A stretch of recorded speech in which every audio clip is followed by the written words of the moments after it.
Hi, welcome to Richard Gabili YouTube channel, and for today's tutorial, I will be teaching you on how to enable and disable decrement number in basic gestures voice control on iPhone X. But first, kindly subscribe to this channel and don't forget to hit the subscribe button and the bell to notify you for the new updates. And let's start.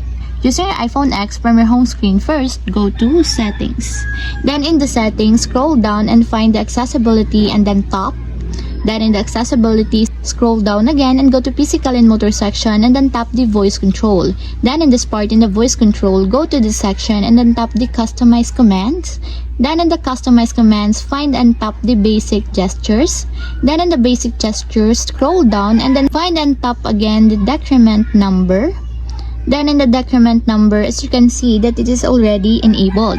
But you have to activate also the switch button under the confirmation required to fully enable the decrement number in your basic gestures until it becomes green.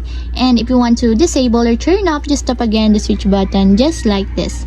And that's it, we have successfully enabled and disabled decrement number in basic gestures voice control on iPhone X. If you have a question, can you comment down below and don't forget to hit the subscribe button and the bell to notify you for the new updates.